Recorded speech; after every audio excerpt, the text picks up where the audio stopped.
Hope everybody's doing good this Sunday. Moving some birds around and figured it's time to do some videos.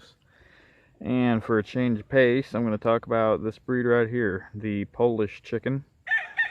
I've been meaning to do videos on these because in spite of how much I talk about game chickens, this is actually probably my #1 favorite breed, game chickens being #2. And without a doubt, it is the breed I've had the longest. I've been raising these since, let's see, I got my first chicks when I was in the 1st grade, and I've been out of college 10 years now, so a while.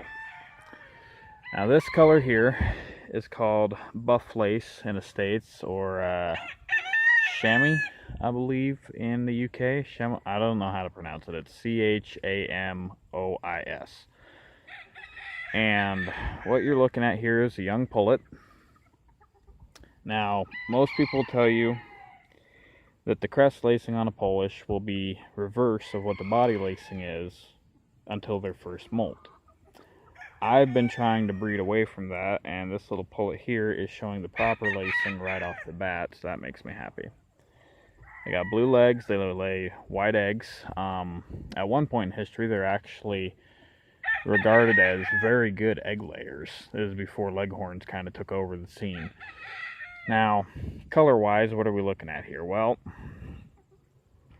it's buff color, so it's got the gold gene, and then the white edging on the feathers is caused by a group of genes that causes the pattern, which is called lacing, and then 2 copies of dominant white. So if this bird did not have dominant white, it'd be a color pattern called gold lace, where not only does the white areas turn black, but it also allows the body feathers to be much darker in color. That's a little pullet. And I'm waiting to see how big they're going to get, because both of their parents are half large fowl and half bantam. So the jury's out on whether these are going to be large fowl size, bantam size, or in between. Now this next one is the little cockerel. I'm very excited about how he's turning out, other than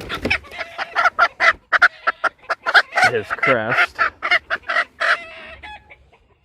So as you can see, he's got the big tail.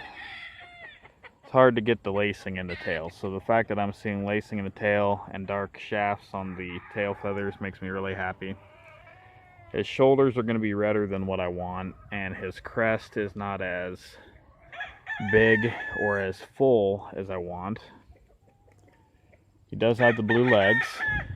This part right here makes me really happy too. If you look at his shank feathers, shank is the thigh of the leg, you can see that they're all laced, and that's a really good indicator that I'm going the right direction with them, because ideally you want them to be fully laced on every feather.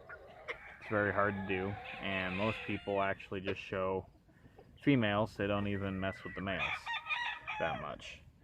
Now this last one is out of the same parents, but it is what you might consider a throwback, but it's not really. It just goes to show you that 2 birds that look right don't always produce what, their offspring is not always gonna look like how they look.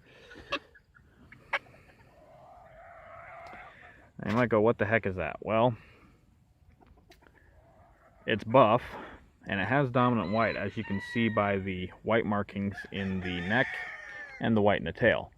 This is much closer to the buff Colombian pattern, but I don't believe there's an actual name for buff Colombian with dominant white added to it. This bird, its crest isn't that great, but if someone was working on solid buffs or buff Colombians or black crested buffs or black crested whites, this bird might be of use. Now, why did this bird not get any lacing? Well, what that tells me is both parents don't have pure sets of all the genes needed to make lacing. It takes, oh, what is it, three or four different genes, all in perfect pairs, homozygous pairs, to produce perfect lacing. So when you get a bird like that, or birds with thick-ended lacing, or lacing that doesn't go all the way around the feather, what that means is they don't have all of the genes in pure pairs. And more than likely, they've got just enough to look laced, but not enough to be properly laced. So when you pair birds up like that, a percentage will come out like that. So this would apply also to your game fowl. Just think of it in terms of the traits that you like there. You have two birds that are really nice, and this is why people shy away from breeding crossbreds together to make their own family, because you're going to end up with things like this.